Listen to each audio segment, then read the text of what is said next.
You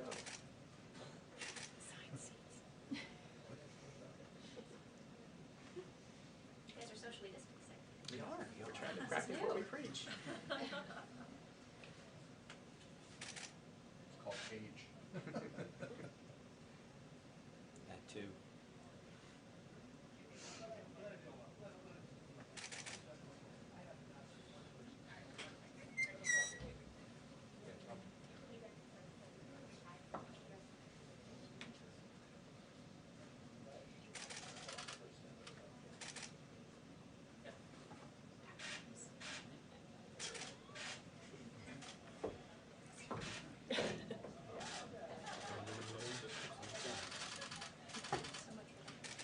Trying to get it right. We still have a Yeah, we're we trying. still have an elbow Well, length. we're seeing a little social distancing here. If you've been watching, George, you've noticed that there's often quite a crowd there behind the podium, standing shoulder to shoulder. This time, like the rest of us here in the briefing room, there's a little separation, not quite 6 feet as recommended, but certainly more than we've seen in the past.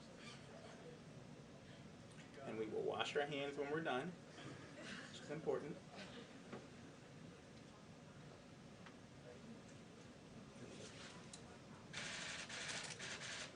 Thank you.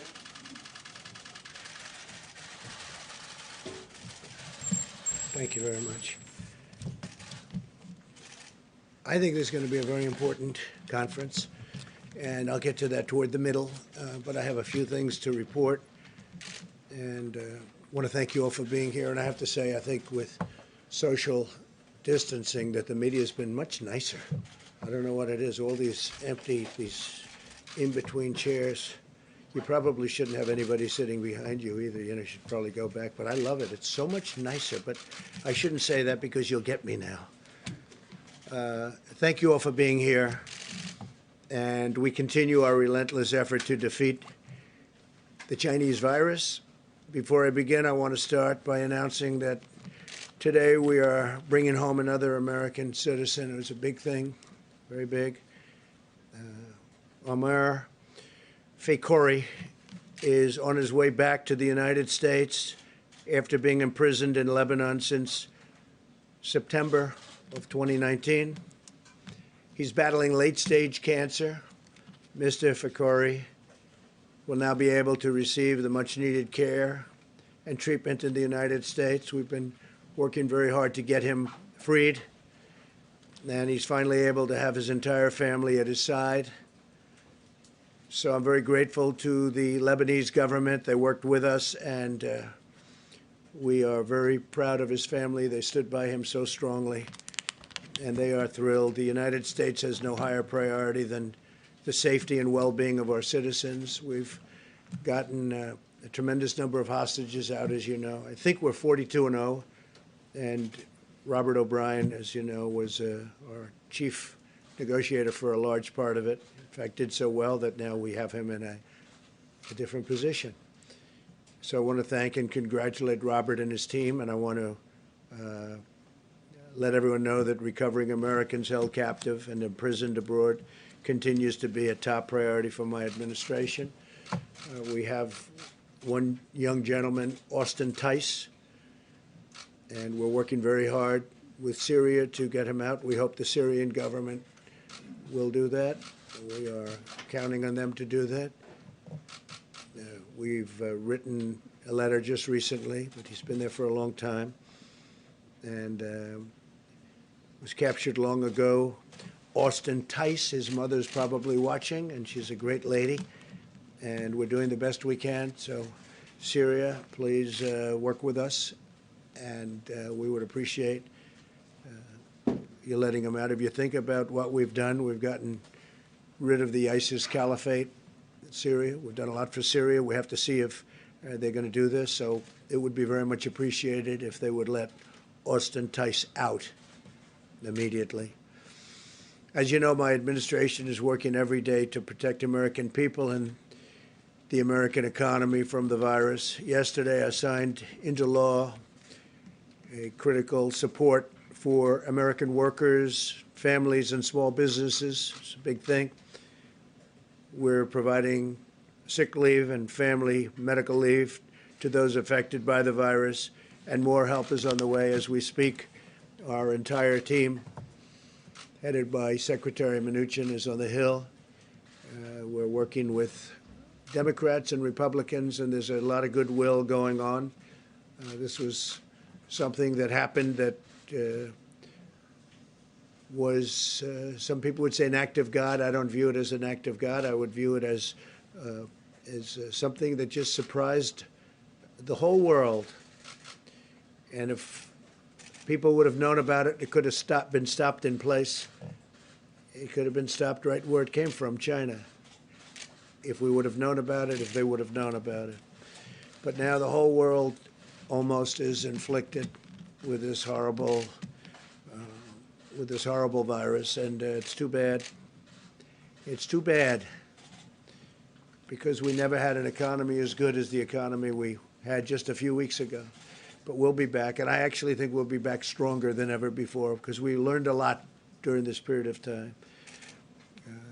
I also just invoked the Defense Production Act to help facilitate distribution of essential supplies if necessary. We're working with Congress to provide major additional relief to the workers, small businesses, and the hardest hit industries. We want to make sure that everybody is able to continue on, so that when we recover, all of these companies and these great businesses, both very, very small and very, very large, are not going to be broken up, and you'd have to put them back together. That would take a long time, because we really believe in, I believe in the V curve. I believe it's going to go, when this is defeated, this hidden scourge is defeated, I think we're going to go up very rapidly, our economy, and get back to where it was and beyond. Today I want to share with you exciting progress that the FDA is making with the private sector as we slash red tape like nobody has ever done it before. Somebody was on yesterday on one of the networks and said that there's never been a president even close that's been able to do what I've done in slashing all of the red tape and everything to get very important things to the market, medical.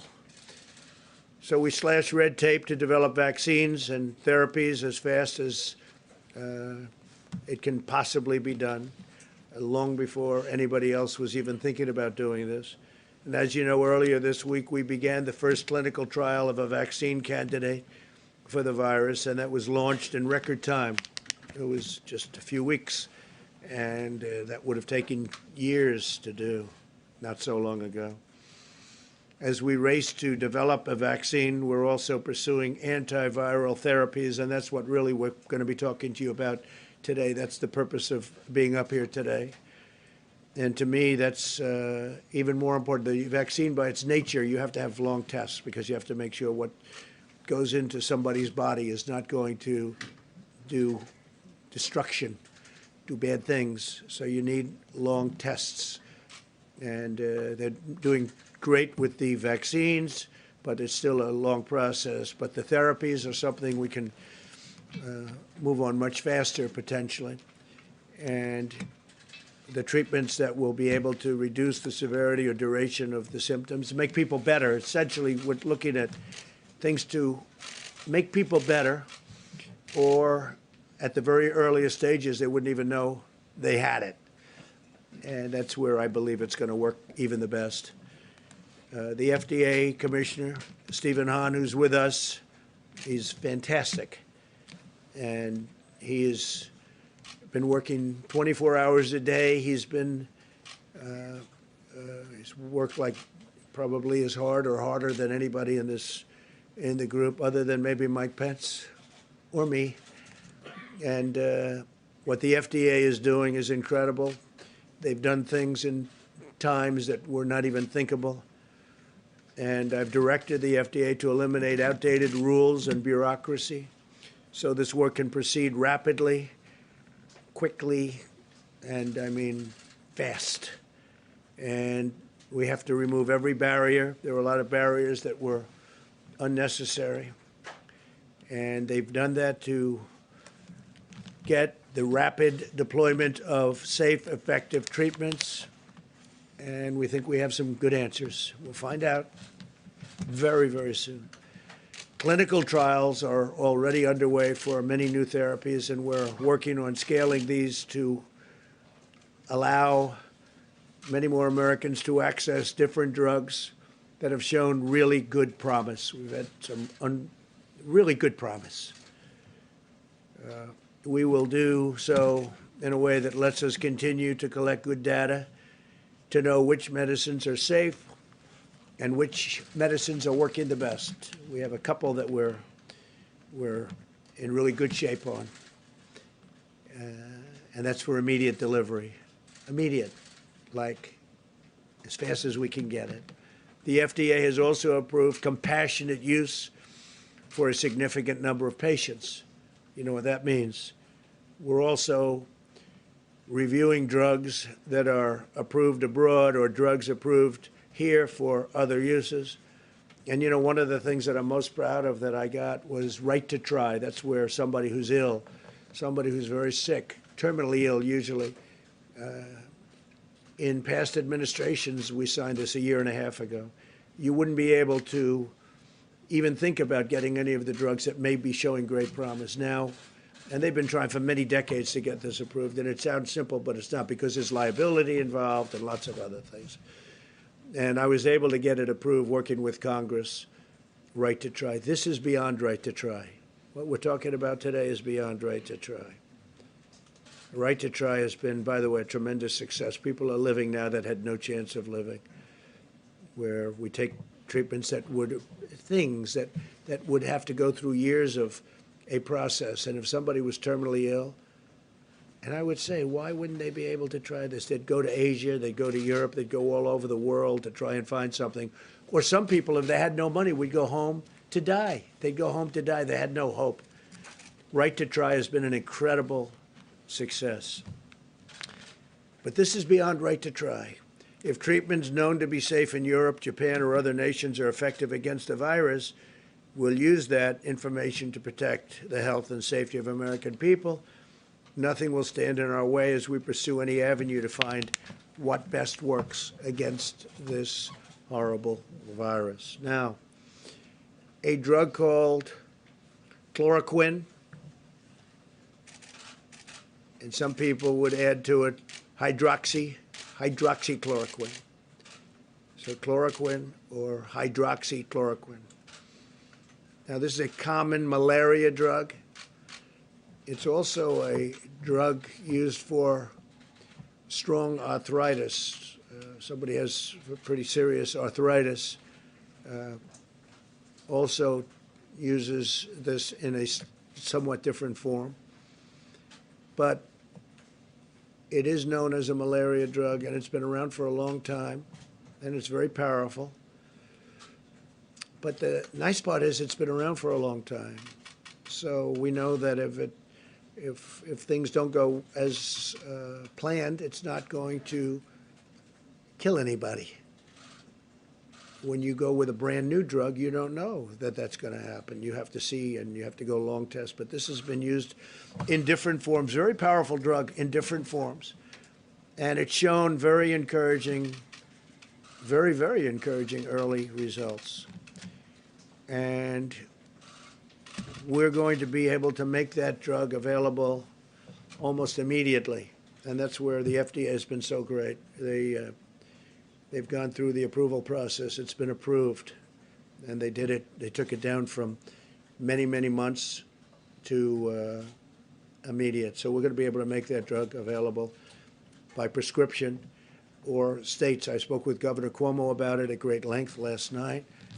And he wants to be right on he wants to be first on the line.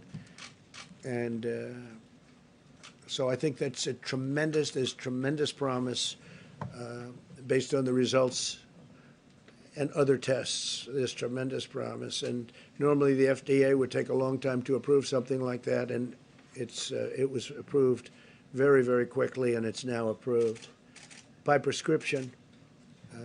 Individual states will handle it. They can handle it. Doctors will handle it, and I think it's going to be. I think it's going to be great. Then we're quickly studying this drug, and while we're continuing to study it, but the studying is going to be also done as it's given out to large groups of people, perhaps in New York and other places. We'll study it there. There are promising therapies produced by Gilead, and that's remdesivir,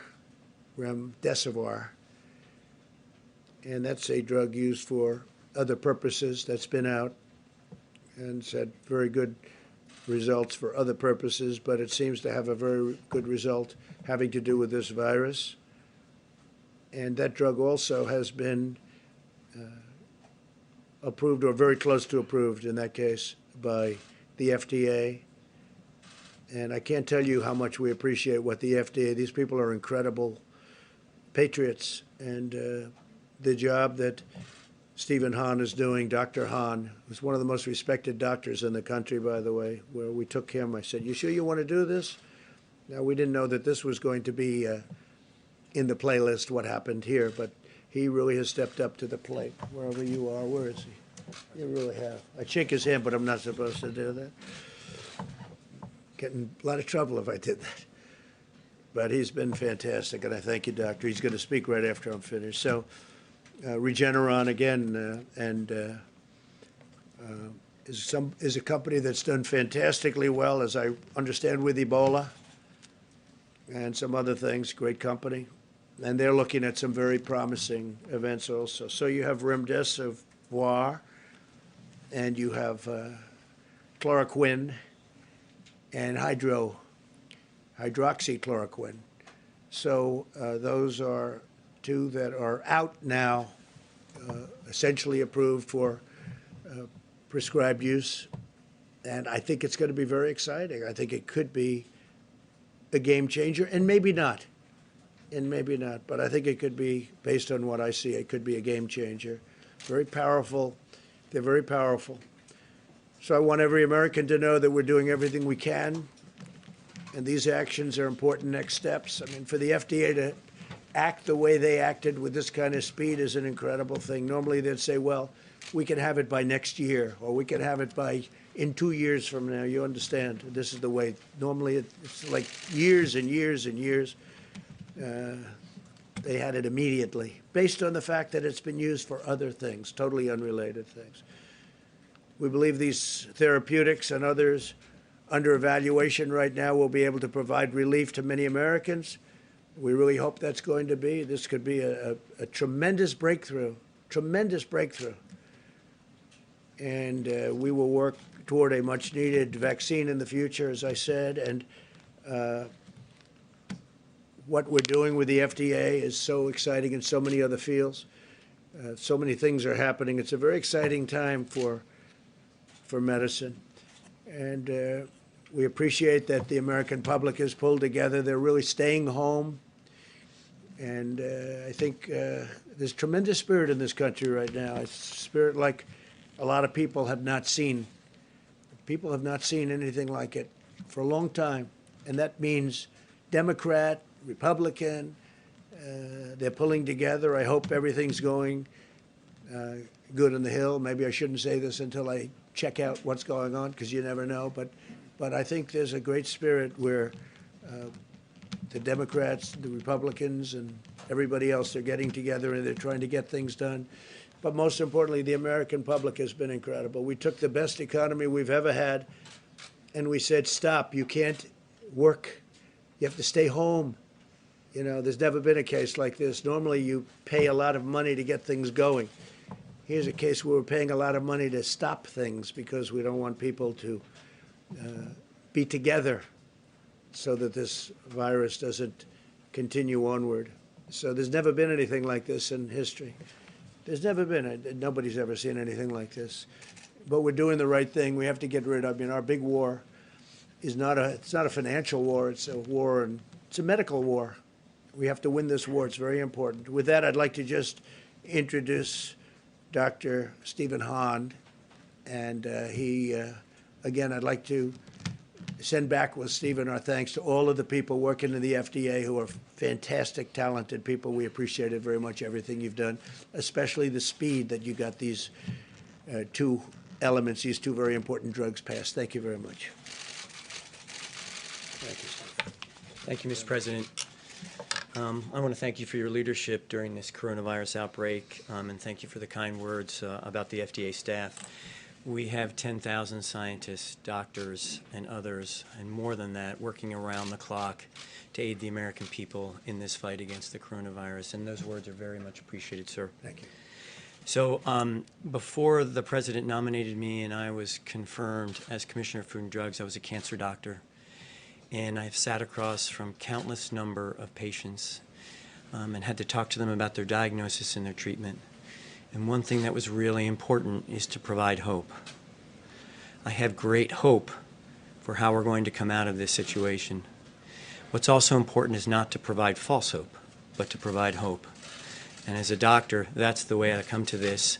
I'm speaking now to the American people as Commissioner of Food and Drugs, but that part of me has not left. Just look at the way the American people have responded to our calls for mitigation, for social distancing. The American people have great resiliency, and I'm so incredibly proud of how the American people have responded. As the President mentioned, he asked us to be aggressive, to break down barriers to innovation, and to accelerate the development of life-saving treatments. And we're doing that at the FDA. The FDA is committed to continuing to provide regulatory flexibility and guidance. But let me make one thing clear. FDA's responsibility to the American people is to ensure that products are safe and effective. And yet we are continuing to do that. Our folks and their tremendous professionals are working day and night to do this. You just can't even imagine how much they're working to provide this support for the American people, and I thank them. Since early January, long before the first domestic case, FDA began working in collaboration with CDC. I also want to note that we stood up an incident command group and have been focused on the coronavirus since the very beginning of this public health emergency. This is, in addition, an all-of-government and all-America approach, and I'll describe what I mean by that in terms of the development of therapeutics. An important part of that work is expanding the potential therapeutic options associated with coronavirus, and we've learned from our colleagues across the globe about this. But I want to focus on one thing. I was a cancer researcher before all this, and one thing I know about this great country of ours is that we have unbelievable innovators. We have people who every day, it's their job to develop treatments for all sorts of diseases. We are incredibly blessed as a country to have this. And as is true in any illness, these great American innovators, academia, private sector, they have engaged us about the best possible treatment options. We are looking at everything that's coming across our desks as possible treatment options for coronavirus. And we're extremely encouraged by the interest and the promise that we've seen from these great American innovators. Now again, we need to look at it. We need the data. We need the information to make the absolute best decisions for the American people. But I want to assure you, we have over 17,000 people at FDA who are doing this every day. We need to make sure that the sea of new treatments will get the right drug to the right patient at the right dosage at the right time. As an example, we may have the right drug, but it may not be in the appropriate dosage form right now, and that may do more harm than good. Those are the things that's our job to look at, and that's why it's really important we have these dedicated professionals looking at these aspects of therapeutic development. At the same time, we're also working through different mechanisms to actually get drugs into the hands of providers and patients. The President mentioned this, but one of the mechanisms is called compassionate use. Let me just tell you about this. If there's an experimental drug that's potentially available, a doctor could ask for that drug to be used in a patient. We have criteria for that and very speedy approval for that. The important thing about compassionate use, and that's what the President meant, this is even beyond right to try, is that we get to collect the information about that. Because one of the things, and our promise to the American people, is we will collect the data and then make the absolute right decisions based upon those data about the safety and efficacy of the treatments. We are working expeditiously, and we are working to make sure that these products are as safe and effective as they possibly can be. Let me tell you about a few things that we're currently working on. And this is a plan that was developed with many of the people at this table, our infectious disease experts on the task force. In the short term, we're looking at drugs that are already approved for other indications. So they're already approved, as the President said, for other diseases. As an example, many Americans have read studies and heard media reports about this drug chloroquine, which is an anti-malarial drug. It's already approved, as the President said, for the treatment of malaria as well as an arthritis condition.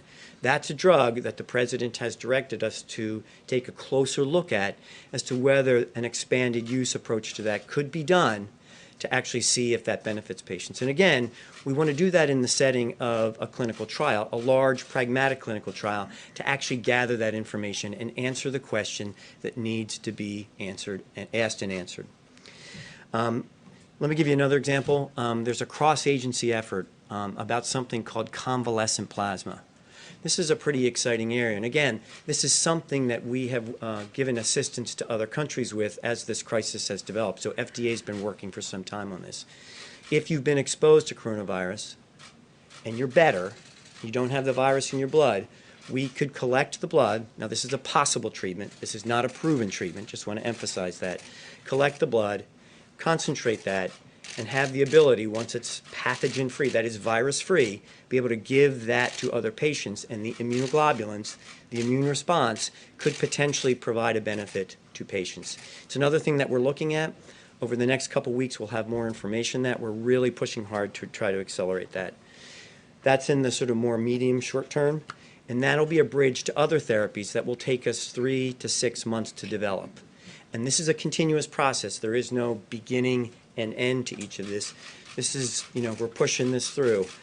The other great thing about the great innovators of America, some of them tell us it's taken us years to develop therapies. They're looking at pushing that to the months period of time. And we're trying to provide them the regulatory flexibility, but at the same time the scientific oversight to make sure that gets done in the best way possible for the American people. The President mentioned that there is a vaccine trial currently being performed. It's a phase 1 trial, so it's the earliest study that gets done. We expect that to take 12 months to get to completion, to actually a time where we could approve a vaccine. But these are all things to bridge to the prevention part of this with a vaccine. It's exciting work, and the President is right. This is record time for the development of a vaccine, and impressive public-private partnership.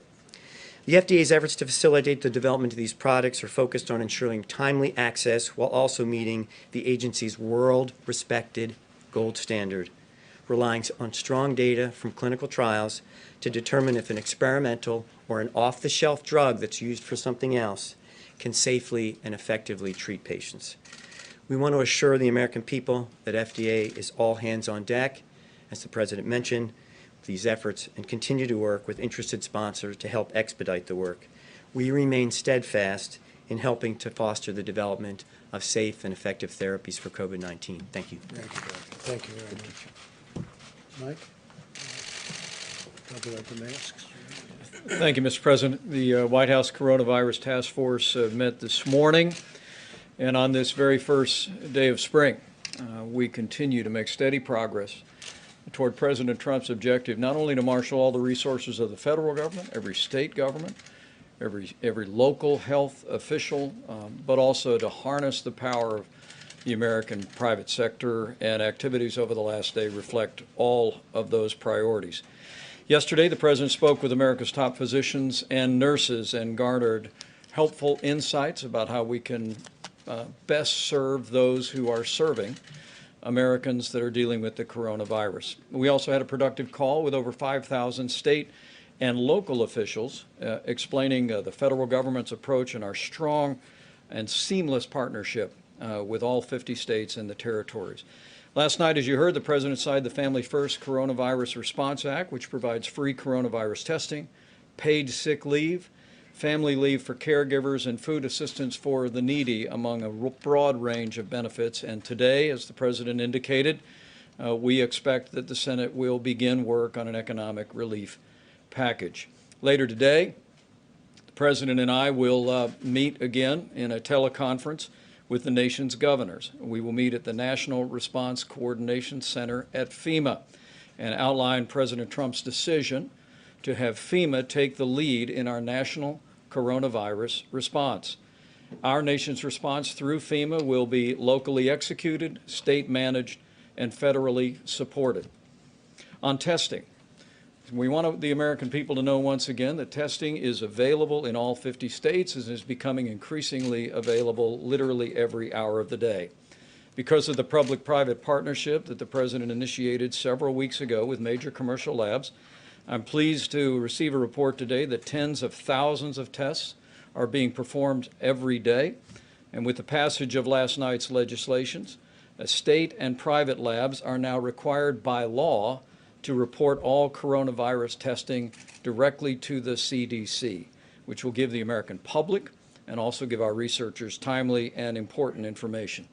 It's important for every American to remember that if you don't have symptoms, you don't need to get a test.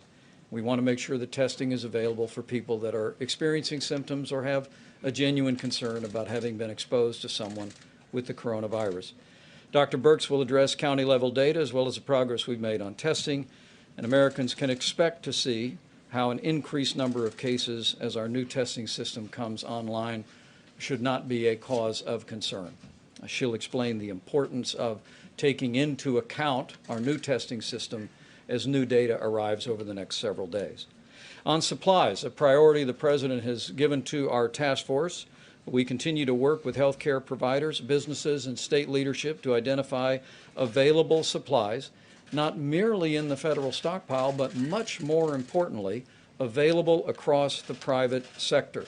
We're encouraged to see companies like Honeywell and 3M that I visited a few short weeks ago take advantage of the changes in the law last night that allow the sale of industrial masks directly to hospitals.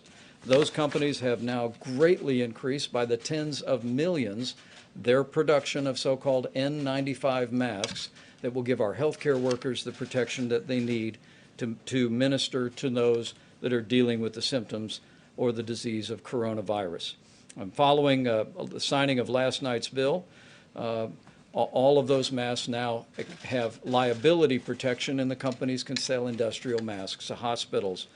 It is encouraging, as we called out yesterday, to see construction companies all across America that are, as we speak, checking their supplies and donating those industrial masks to their local hospitals. And I know I speak on behalf of the President, who spent a lot of time as a builder, when we thank builders across America for partnering with our local healthcare officials.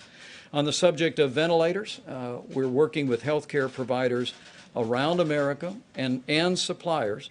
And we're encouraged to learn that we've literally identified tens of thousands of ventilators that can be converted to treat patients.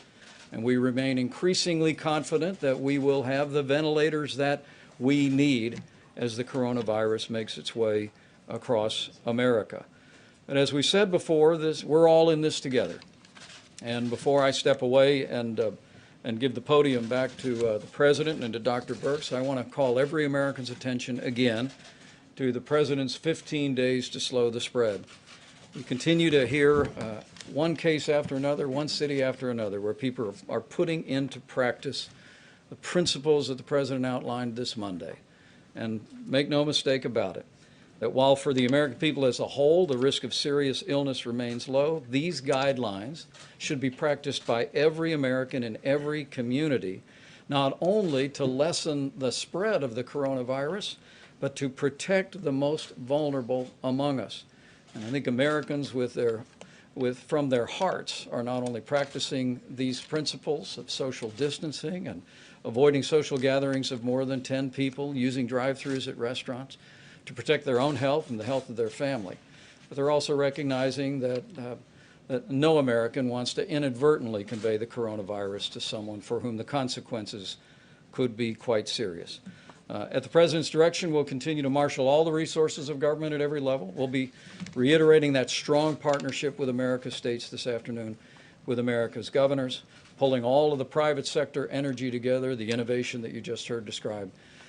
I know on this first day of spring that we'll get through this, and we'll get through this together.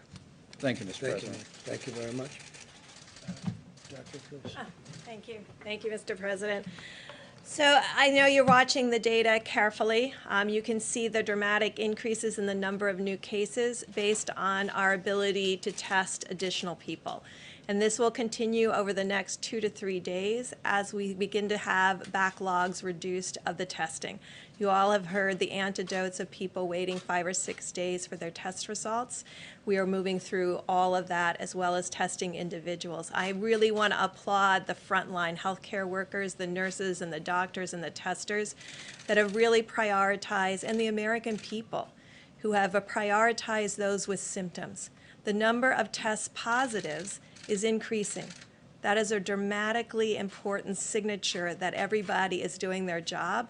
Those with mild symptoms are staying home, self-isolating. Those with serious symptoms are coming forward to getting testing. Our test positive rates are now into the 10 to 11% range. That still means that 90% of the illnesses out there, even the severe ones, are not COVID-19. I know many of you are looking at the state level data. Still over 50% of the cases come from 3 states. This is why we continue to prioritize testing in those states. In addition, 50% of the cases come from 10 counties. We're a very large country with very many counties, and I just want to applaud the local and state governments that are implementing their emergency operations centers and plans to ensure. I want to also really thank the healthcare workers that have been asked to reduce all elective surgeries, medical, and dental visits. This will dramatically increase the number of ventilators that are available in hospitals, but also in ambulatory surgical centers that can be converted and utilized. And also to the construction industry. We are deeply grateful the number, as Vice President said, the number of individuals have come forward with their construction masks, their booties, their Tyvek suits, and their masks to contribute them to the healthcare sector. The President's request to make this available in the legislation changes the ability and increases our availability immediately by even 75 to 90% range because of the amount of construction use of those elements. Thank you. Thank you, Doctor, very much. Jerome, please. Thank you, Mr. President, Mr. Vice President. Today, you heard a wonderful announcement from the FDA, and I just want to give a shout out to Steve, Dr. Hahn, and the folks at the FDA where several hundred of my Commission Corps officers work. You're right, Mr. President. They are tireless. They're doing things that have never been done before to bring the most prudent advances to the American people. But I want to talk about something different briefly. We know many of you are home practicing the President's guidelines for social distancing. But one thing we should all consider, especially our millennials and Gen Z, is donating blood. As an anesthesiologist who still practices at Walter Reed taking care of our wounded warriors and our soldiers, I know donated blood is an essential part of caring for patients, and one donation can save up to 3 lives. Blood centers are open now and in need of your donation. I want America to know that blood donation is safe, and blood centers are taking extra precautions at this time based on new CDC recommendations, including spacing beds 6 feet apart, disinfecting surfaces between patients, temperature checking staff, and encouraging donors to make appointments ahead of time so we can space them out. Social distancing does not have to mean social disengagement. So give blood today. You'll feel good about it, and you'll be helping your country and your community during this crisis. And you might even save a life. Thank you, Jerome. Thank you. Yeah, please. Go ahead, Jim. Mr. President, switching to the efforts to boost the economy with the measures before Congress, will you guarantee that the money, the billions, the tens of billions of dollars, hundreds of billions of dollars even, that's going to go to these industries will not go to executive bonuses or to more stock buybacks? Well, we don't want that. In fact, some companies, as you know, did stock buybacks, and I was never happy with that. It's very hard to tell them not to, but I would tell them not to. I would say I don't like it for that reason. Some did, and it turned out that they could have waited a long time. It would have been much better off if they did. You can make it a condition of the bill. You can say that none of this money can go for that. I wouldn't mind making, I mean, you know, it takes many, many people in this case to tango. But as far as I'm concerned, that conditions like that would be okay with me. John? Mr. President, if I could, a question for you and then a question for Dr. Hahn. You enabled, I guess is probably the best way to put it, the Defense Production Act yesterday, but you didn't pull the trigger on it. No, because we hope we're not going to need that. You're getting a lot of calls on Capitol Hill from the Democratic leadership to pull the trigger on it. What's the rationale for not doing it? First of all, governors are supposed to be doing a lot of this work, and they are doing a lot of this work. The federal government's not supposed to be out there buying vast amounts of items and then shipping. You know, we're not a shipping clerk. The governors are supposed to be, as with testing, the governors are supposed to be doing it. We'll help out, and we'll help out wherever we can, and we can buy in volume, and in some cases, great volume. With the masks, as an example, which were really a problem. We have helped out, and there are right now millions of masks being made. But this is really for the local governments, governors, and people within the state, depending on the way they divide it up. And they'll do that, and they're doing a very good job of it. Where you have a problem with ventilators, we're working very hard trying to find. Nobody in their wildest dreams would have ever thought that we need tens of thousands of ventilators. This is something that's very unique to this, to what happened. Under what conditions would you put the Defense Production Act into action? Well, if we were desperately in need of something, and we frankly will know about that very shortly. We want to be ahead of, we don't want to do it as it happens, but before it happens. We're going to know a lot over the next 2 or 3 days. We'll know a lot. For Dr. Hahn? Dr. Hahn?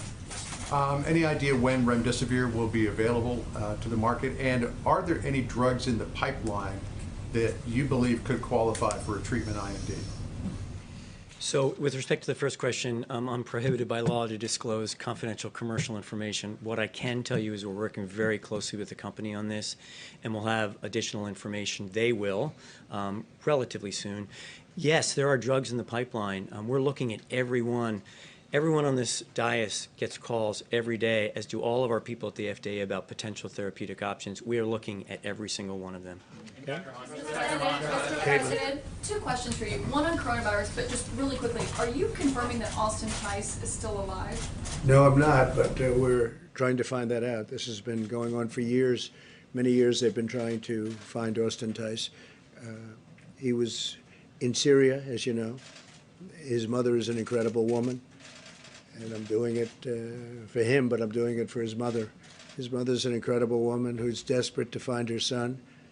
And I'm not confirming alive, but if he is alive, we would like very much to get him back quickly. Okay, and on coronavirus, speaking of shortages of supplies, the CDC has put out guidelines for hospitals that are dealing with a shortage of masks to use them beyond their shelf life, reuse them instead of getting new ones, and in a worst case scenario, use a bandana instead of a mask. How is that acceptable at all? Well, I haven't seen that, but I will let Mike answer that question, Vice President. I'm happy to, Mr. President. I can't emphasize enough the incredible progress that was made with the passage of the legislation last night. The President had me go to Minnesota and meet with 3M that manufactures these N95 masks a few weeks ago. And we learned of their production at that facility of 35 million masks a month. Less than 5 million of those were qualified to be sold to hospitals. So the President worked with Republican and Democrat leadership. We've extended the liability protection. So now that all the industrial masks that are manufactured as N95s are now available to hospitals, and we're seeing a dramatic increase in production. Honeywell alone is repurposing a factory that was destined for Mexico to produce another 120 million masks per year. 3M is increasing output to 420 million masks per year. We've put a priority at the President's direction on making sure those that are providing healthcare services to America have the protection to keep themselves and their families safe.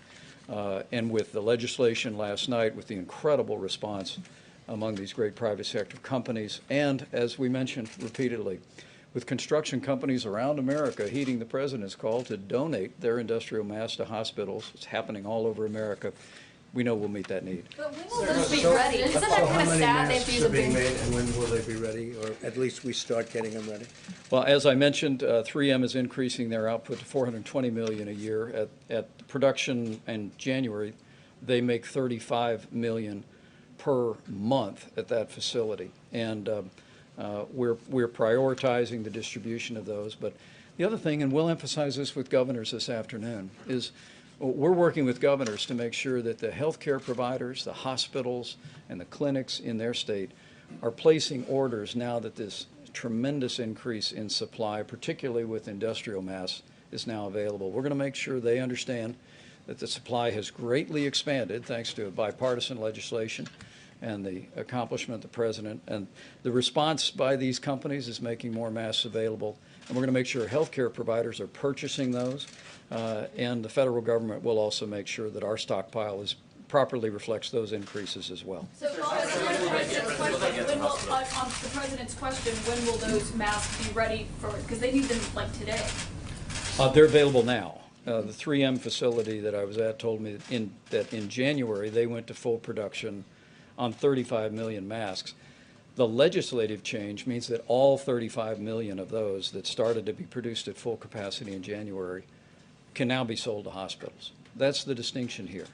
It's a very important change, and it's part of the way the president has been engaging the private sector, pushing the kind of regulatory reform and the kind of liability reform that has greatly expanded the availability of masks. So they're in the marketplace now. We're going to make it clear to governors, as we made it clear to healthcare providers in conference calls yesterday, that those resources are now there. We've vastly increased the supply of medical masks, and we're going to continue to put a priority on making sure that we're calling on industry at every level, calling on major suppliers that the president met with this week, to make sure that those personal protective equipment are there. Some of that had to do with the liability to the company. They had a big problem with liability, and much of it had to do with the liability to the company. Mr. President, thank you. Two for you and one for Dr. Hahn. The American Hospital Association just told NBC News that they need $100 billion in order to address shortages in equipment and other infrastructure there. You just signed 2 legislative packages. They say it didn't directly give money to address this issue. Why not? And will you commit to making sure they get the money? We're looking at that issue directly with them, and that's a separate issue, but we're looking at that issue very directly. Will you make sure and We're commit to looking at it giving very them the money directly. that Well, they we're going need? to do our best on it, but we're working with Democrats and Republicans on that. We're looking at that very specifically. Can you bottom line people, when can Americans expect their lives to go back to normal? Will that not happen until there's a vaccine? I Mr. hope very President? soon. We'll see. This is uncharted territory, as you know. We think we have ideas. It doesn't help to say what the ideas are. I would hope very soon. We've pulled together as a nation. People are, for the most part, doing what they're supposed to be doing. The social distancing is very interesting, a whole new term that's become it's become somewhat of a hot term, but people are listening, and they're really doing a great job. This country is an amazing country. I think you're up to 141 different countries right now, so it's very uncharted territory. It could have been stopped. Could have been stopped pretty easily if we had known, if everybody had known about it a number of months before people started reading about it. You said you did know Excuse this. me. Before we started reading about it, it could have been stopped in its tracks. Unfortunately, they didn't decide to make it public, but the whole world is suffering because of it. You did say a few days ago, though, you did have a sense that this was a pandemic that was coming. So why was the United States not prepared with more testing? We were very supplies? prepared. The only thing we weren't prepared for was the media. The media has not treated it fairly. I'll tell you how prepared I was. I called for a ban from people coming in from China long before anybody thought it was. In fact, it was your network. I believe they called me a racist because I did that. It was many of the people in the room, they called me racist and other words because I did that, because I went so early. So when you say we weren't prepared, had I let these tens of thousands of people come in from China a day, we would have had something right now that would have been, you wouldn't have even recognized it compared to where we are. How many people have passed away? How many people have died as of this moment? You could multiply that by a factor of many, many, many. So when you say that I wasn't prepared, I was the first one to do the ban. Now other countries are following what I did. But the media doesn't acknowledge that. They know it's true. They know it's true, but they don't want to write about it. Yeah, go ahead. For you, and then one for the medical professionals. I wanted to just follow up on John and Caitlin's question. So it's not just masks. Doctors are saying now that they are desperate for other personal protective gear, gloves, other equipment. Governors are saying that they don't have access to respirators and they're terrified. What is your reticence about invoking the Governors are Defense supposed to Production get Act? it, the states are supposed to get it, but we're helping the states. Well, look, for years they bought them, and now all of a sudden they're coming to the federal government. We're working with the states, we're working with the governors, we're working with everybody. The relationships are great. One of the things that happened this morning, I spoke with Mickey Arison of Carnival Cruise Lines, and he's going to make ships available. So in addition to the big medical ships that you have coming, if we should need ships with lots of rooms, they'll be docked at New York and Los Angeles and San Francisco, different places. So I want to thank Mickey Arison. That's Carnival Cruise Lines. But I'm just asking, what is your reticence about invoking the Defense Production Act? I've done it. But you've said that you I've don't done want it, to yeah. invoke If we find that we need something, that we will do that. And you don't know what we've done. You don't know whether or not we've ordered. You don't know if we've invoked it. You don't know what's been ordered, what's not By been your tweet ordered. last night, I can you only said tell you you that, as an example, masks. Nobody ever heard of the number of masks that's been ordered. They're being made now, and many are available now. But people, I think, in the media probably don't know that. Go ahead, behind. Thank you. Could you explain the gap for the American people and what you're saying here today about there being tens of thousands of tests available, about how there being a huge amount of masks available, and what we're seeing on the ground, which is really the opposite of that. People are saying that they can't get tested even when they have symptoms. People are saying that doctors are telling us they don't have access to vital equipment. Can you explain that gap? Well, I cannot explain a gap. I'm hearing very good things on the ground, and we're dealing with love. They had to ramp up. They had an obsolete system, and they had a system simultaneously that was not meant for this. It wasn't meant for this. Nobody knew there'd be a pandemic or an epidemic of this proportion. Nobody's ever seen anything like this before. I can tell you that what we're doing is we're working with local governments, with states, governors, even mayors, on getting them to be able to get what they need. And the system is starting to work out very well. But we had to break a system, like breaking an egg, because the system we had was obsolete and didn't work. And that was the system we inherited. And now we have something that's really been very good and certainly going to be great for the future, too. Yeah, please. Mr. President, there seems to be a backlash building among congressional Republicans and then your supporters about a corporate bailout. In particular, Senator Mike Braun said that this could harken back to 2008, where we're picking winners and losers, and he indicated that he and some of his colleagues may not be comfortable with that. What do you say to that? Well, we don't want to pick winners and losers. We want everybody to benefit. We want, I think, more than anything else, the workers to benefit. And sometimes for the worker to benefit, you have to go through the company because they have thousands of workers. And if the company goes out of business, no fault of their own, those workers aren't going to be able to receive a check. So look, our ultimate goal are the people. Our ultimate goal are the great people of this country.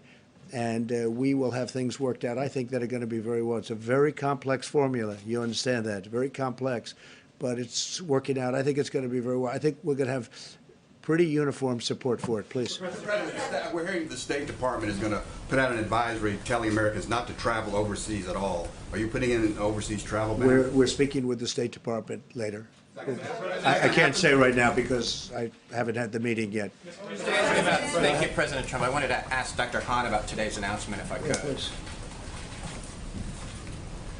Dr. Hahn, thank you so much. I wanted to ask about remdesivir, if I hope I pronounced that correctly. Can you say, is it currently approved for use on the virus? So remdesivir, and it's a drug made by Gilead, that's been in the press. It is currently in clinical trials here and around the world.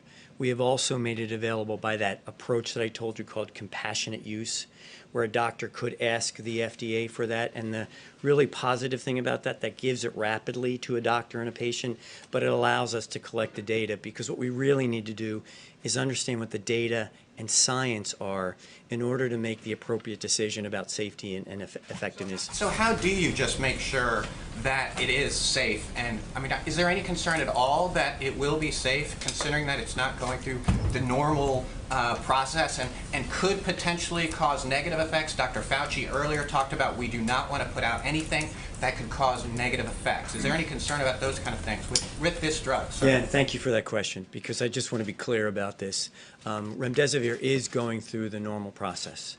We are using our internal processes at FDA to set up with the company the protocols to actually collect the data. And you're right, we need to actually know about the safety and the effectiveness, and that's done through the clinical trial process.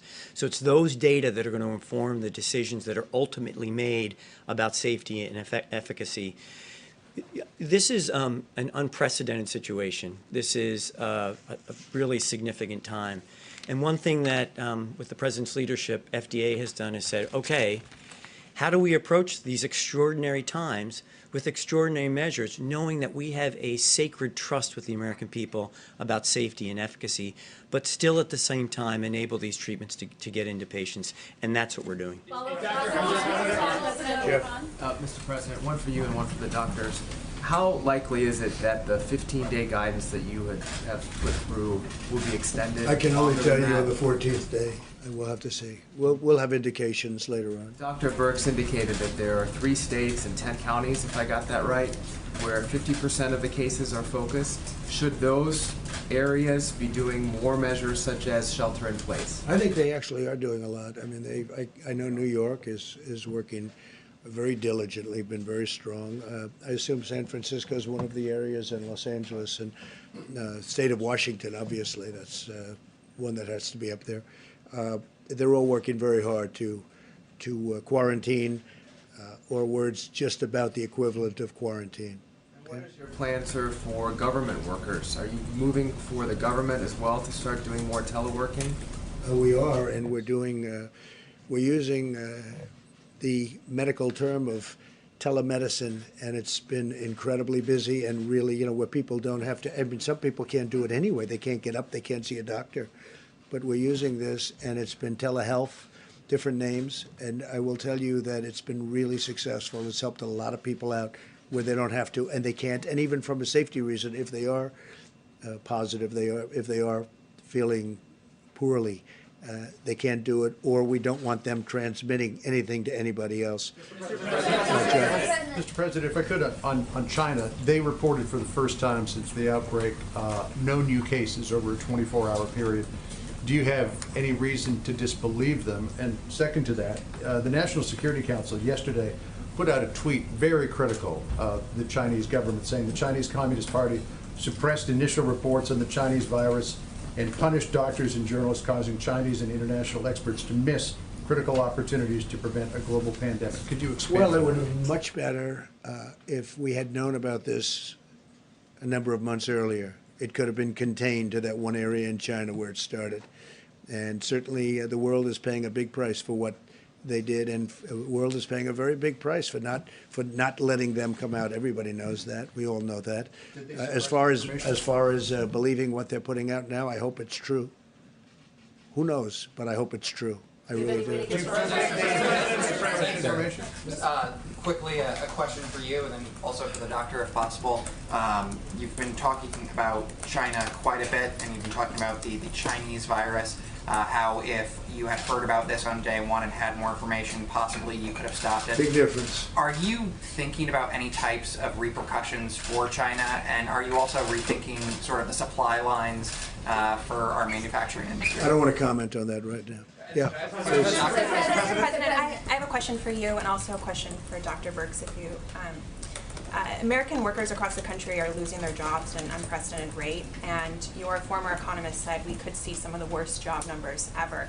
Is the government prepared to see this spike in unemployment? Worst case scenario, you would have terrible job numbers. If we can get this thing wrapped up and finished earlier, things will go very nicely. And one of the things they're working, as you know, one of the elements that is being worked on very much so in the Hill is to keep the jobs going, so that when we do get rid of the virus, we're going to be able to just really, I think, go like a rocket. I think the economy is going to be fantastic. Now, when he said that, he was using that as the ultimate bad outcome. I don't think anybody believes that's going to happen. Go ahead. You. Members of Congress are now being tested positive for. Members of Congress are now being tested positive for coronavirus, and you have almost 24 who are self-quarantining. Do you have any guidance for Congress? Should they? I know all of them, and I don't know if they're sitting like you people are sitting. You're actually sitting too close.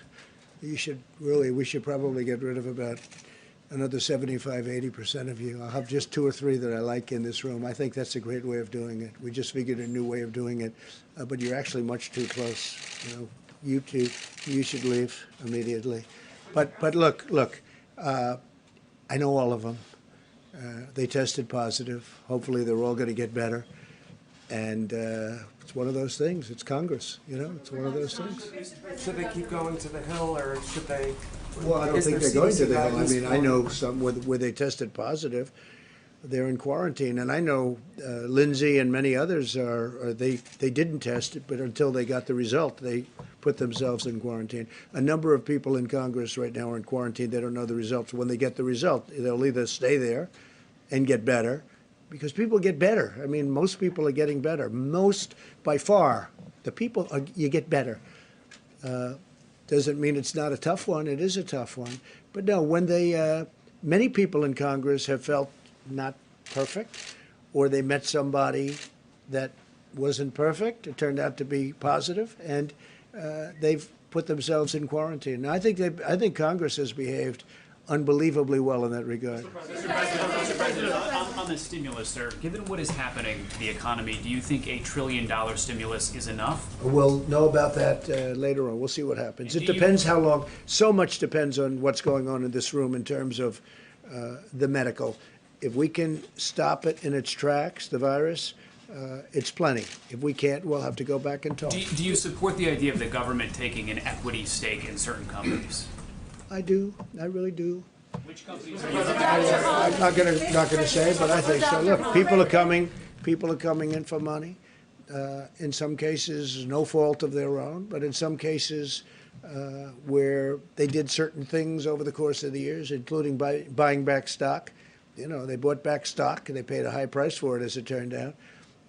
But maybe I view that as a little bit differently than somebody that didn't, than somebody that built plants all over the United States, of which there were plenty of them too. Consider airlines or Boeing, or what are you thinking of? We will be helping the airline industry. We will be helping the cruise ship industry. We probably will be helping the hotel industry. We'll probably be where jobs are created. You don't want to lose industries like this. These are incredible industries. You can't lose them. So we'll be focused on many industries. And I have to say, I can't say it strongly enough, we will be helping small businesses. That's where it's complicated, because there's a lot of small, that's the engine of the country. We will be helping small businesses. Dr. Hahn, Mr. President, these 2 members of Congress that have tested positive for coronavirus, these will be votes that you need to pass this $1 trillion stimulus package for the economy. Do you expect this to slow down the delivery of checks for American families? And are you considering any executive action? There could be. We're looking at a couple of things that I could do. Hopefully we won't need it, but we can do. There's a lot of executive power. If we don't have to use it, that would be a good thing, not a bad thing. Yeah, please. Thank you, Mr. President. One for you, and potentially as well one for either Dr. Birx or Dr. Adams. Right now, the economy is essentially ground to a halt. Thanks for telling us. We appreciate it. Stores have closed. Travel has slowed down. Go ahead. What's the rest of your question? We know that. Everybody in the room knows that. The question is, how long should those who are either not working right now or business owners who have to make critical decisions, how long should they expect the state of affairs as it stands at this moment to play out? And for the doctors behind you. We'll be able to tell you that I think in the near future. We'll see where we're going. You're going to see numbers. You've seen the graphs.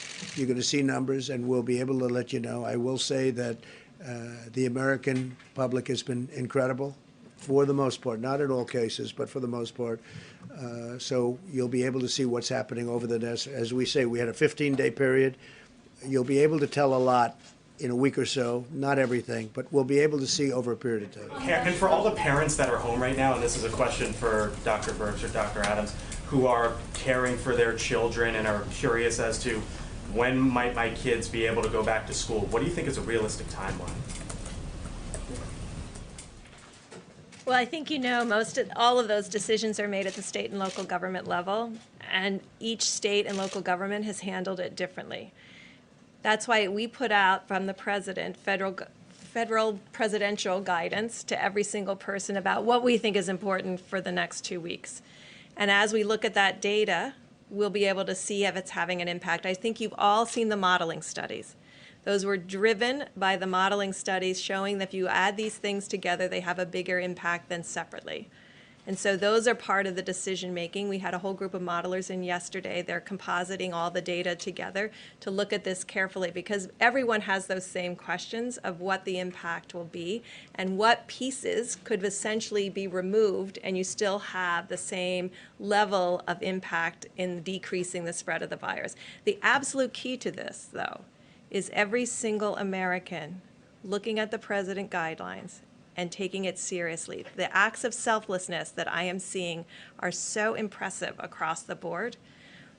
But if even 10 or 15% of the population decides that what they're doing today is more important than the health and welfare of the rest of the Americans, they can spread the virus in a very strong way because you know the level of contagion. And I have to say, if chloroquine or hydroxychloroquine works, or any of the other things that they're looking at that are not quite as far out, but if they work, your numbers are going to come down very rapidly. So we'll see what happens, but there's a real chance that they might work. Go ahead, please. In the back. Thank you so much. What is your message for some leaders in Latin America, like the president of Brazil, who just on Sunday was taking photos with supporters and encouraging mass demonstration? And just yesterday, President from Brazil said that we should not be surprised if we see him in the next few days in a crowded subway in São Paulo or in a bus in Rio, because he is the president and should be with the people. What do you think about that, and what is your message? Well, he's a friend of mine, number one, and number two, we had dinner the other night, and everybody said he was positive, and he wasn't positive. He tested negative, so that was I was quite happy when I heard that. But I have no message for him other than he's doing a good job in Brazil. He's doing a good job in Brazil, and he's very popular. How about encouraging mass demonstration at this moment? I can't tell you about that. I don't know about that. I have not heard that.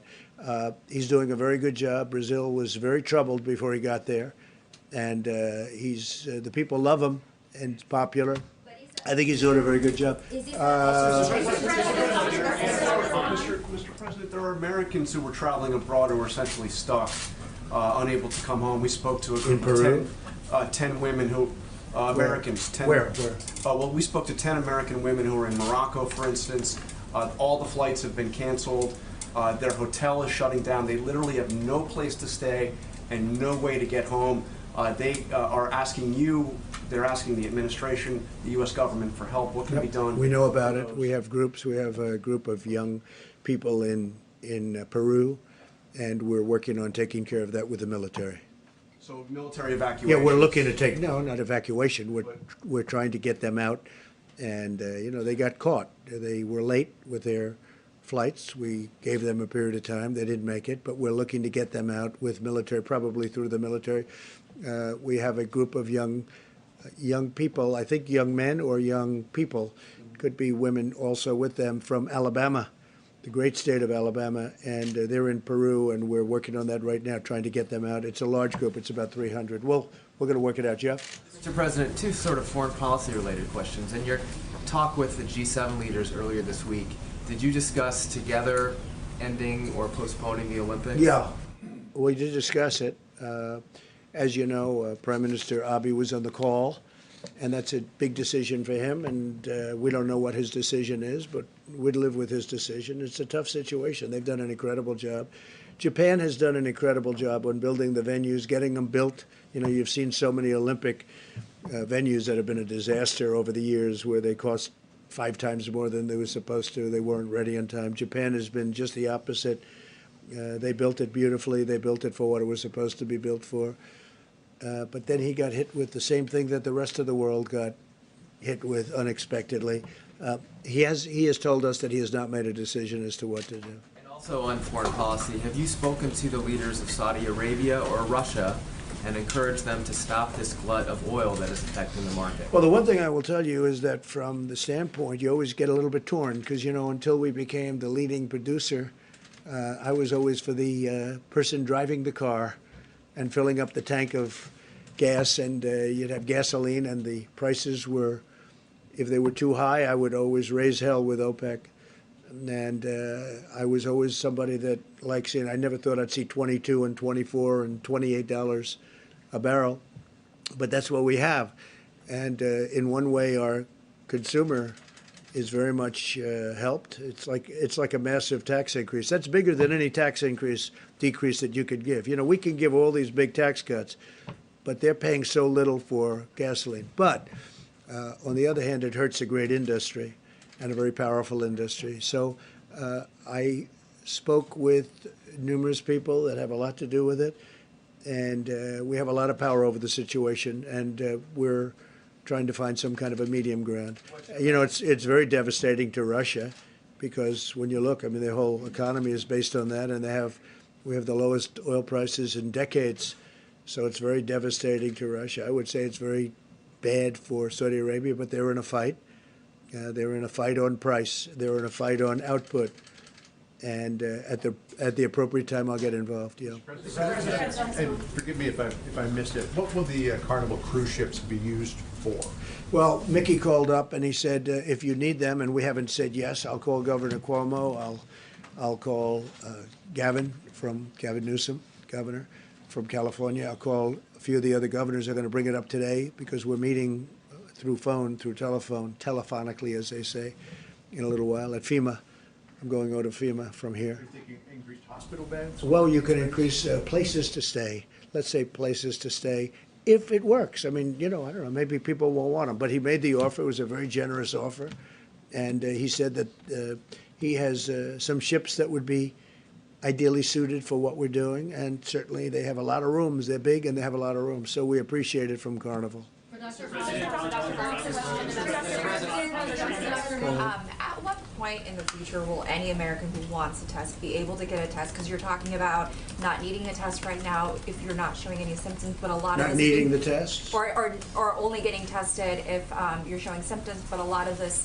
Well, no, you should only get. You should. I didn't have any symptoms and I got a test, but I got a test because you people were driving everybody crazy. So that's the only reason. I had no symptoms, but I had a test. And my doctor told me, don't get it, you don't need it. Everybody said you don't need it, but I had to do it because the press was going crazy.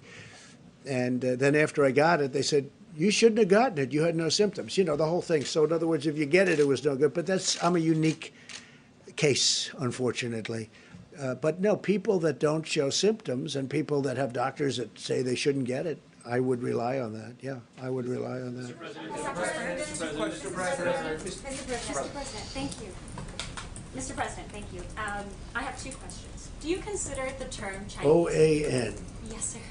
Very good. Thank you very much.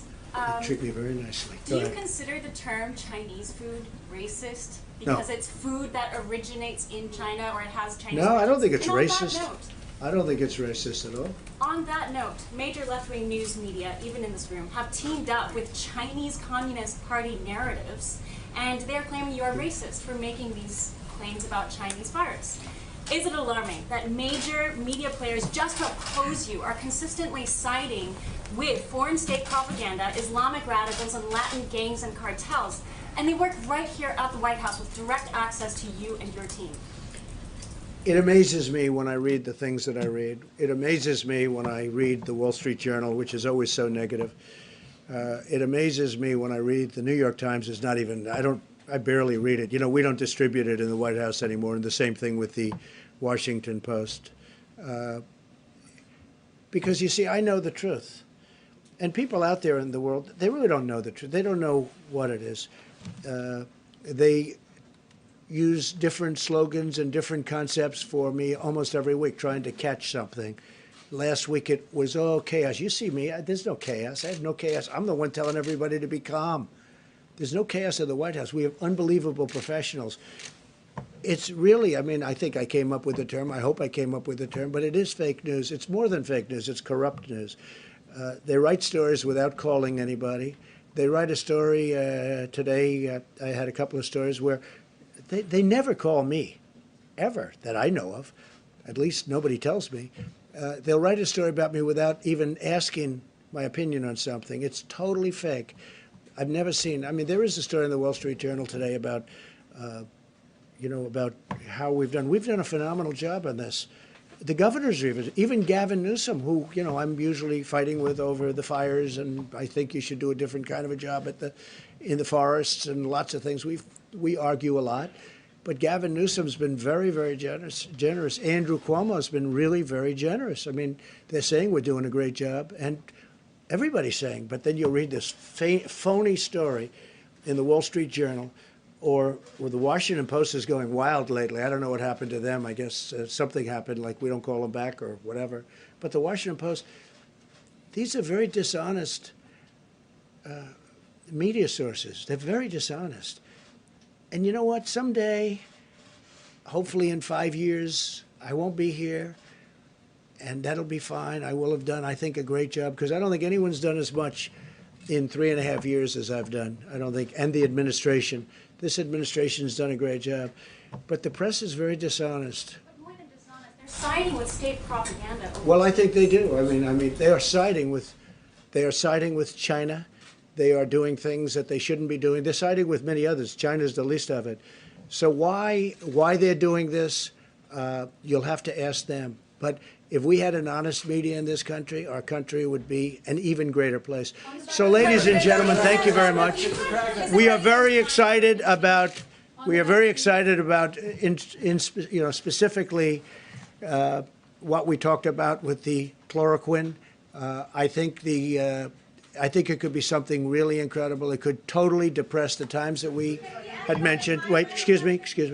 It could totally depress any time that we're talking about if it works. There are a lot of reasons that I have to believe. Again, Dr. Hahn is the expert, but a lot of reasons that I would have to think that it could have a very positive effect, or a positive effect. Maybe not very, but maybe positive. I think it's, to me, very, very exciting. And the beauty is, I think I can say this, Steve, the beauty is that these drugs have been out there. So the really danger part of the drugs, especially chloroquine, it's been out there for years. So we know it's something that can be taken safely. So it's very important. Go ahead. Dr. Hahn, can you just give a little bit more information about that, the process by which folks are going to be able to actually use these medicines? Because I believe there were at least 2 cited, maybe more. How quickly do you think people will be able to use them? And then if you can update us on the vaccine, I know it's fast-tracked the first phase. Well, the President has asked us to expedite this. And what I want to assure you, because of the questions that were asked, we want to make sure that this is done well and right for the American people. The President is right. With an off-the-shelf drug, we do have a lot of information about the side effects of the drug, so that really helps in terms of expediting. But I want to assure you that we're working as quickly as we can. I don't want to speculate about a timeline at this point. With respect to vaccines, that's in phase 1 trial, as I mentioned. We're expecting that to proceed moving forward, and we're working with a number of different other companies about vaccine The development. President had noted phase 1 was fast-tracked. Is it possible phase 2 and phase 3 can be fast-tracked, that we might see a vaccine before that year? You said it could potentially be a year. This is a terrific question, and we are really trying hard at FDA to partner with great industry, great academic partners to do exactly that. No promises can be made, but one thing that we're doing is really working hard to fast track as much as possible. And they are. Dr. Hahn, on the antivirus, Dr. Hahn, on the payments, Mr. President. We're going to have other times to meet. We'll be meeting, hopefully not for very long. I mean, I would like to see this get cleared up, and we think to me, this was a very important conference, because I really think there's great potential here. And a lot of people are going to be trying it soon, like literally very soon, literally in a matter of days, if not sooner in some cases. It's already being experimented with, and there's been some very good results. We'll see what happens. But if we can be even partially right, maybe we'll be fully right, but even partially right on it, this whole subject becomes a much more pleasant subject. So thank you all, and we're going over to FEMA now, so I don't know who's going, but we're going to FEMA. We're going to be discussing with the governors and lots of other people. No, I think that's enough. Thank you. Thank you. Why were you praising China? Dr. Han, will people actually be using these drugs in a couple of days?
More than this time yesterday. The number of confirmed cases, 287. That's 90 more from yesterday's total, the largest increase in a 24-hour period for our state. Fulton County still has the most with 66. That's followed by Cobb, Bartow, and DeKalb counties. Earlier today, Atlanta Mayor Keisha Lance Bottoms signed a new executive order limiting city restaurants to takeout service only to stop the spread of the virus. Her order also closes bars and nightclubs that don't serve food, gyms, movie theaters, and venues. It all begins at midnight tonight. Georgia leaders are calling on all of us to do what we can to help flatten the curve. This graphic right here shows how cases would grow if we carried on as normal. But by practicing social distancing, we can slow the spread of the virus, making it easier for doctors and hospitals to manage without getting overwhelmed.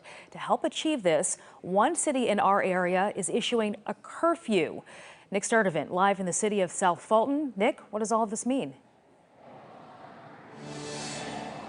Hey, good afternoon, you guys. I spent all morning here in South Fulton, and on one end, there are a lot of people that like the curfew, but on the other hand, there are some people that say they're skeptical of the curfew. Tuesday, city leaders declared the state of emergency. The curfew is the major component of it. Basically, it states that all residents should be in their home from 9 p.m. until 7 a.m. There are exceptions for things like going to work and medical emergencies, as well as deliveries. This also does not apply to public safety personnel. Businesses must close their doors to the public by 9 p.m., although pharmacies and medical facilities can stay open. The city is also banning gatherings of 10 or more people and has also canceled all city meetings.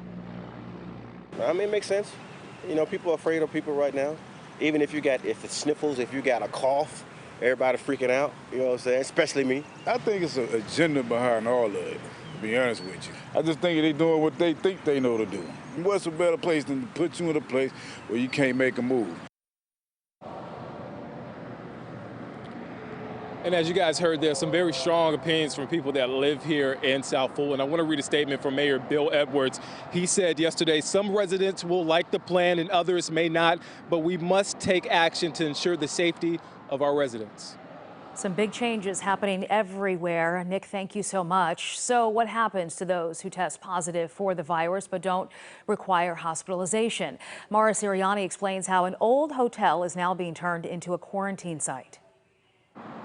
Yeah, we're here at the old Radisson Hotel across the street here in Marietta, right off I-75. This is where feds have actually taken over this hotel. So last night, our crews captured agents putting up fencing around the property. You'll see that here in a moment, mainly for patients' privacy. So this is a quarantine site for people who have tested positive for COVID-19, but they don't necessarily want to stay at home and risk infecting their loved ones. They also don't need to go to the hospital. So again, this is where they can be safely quarantined.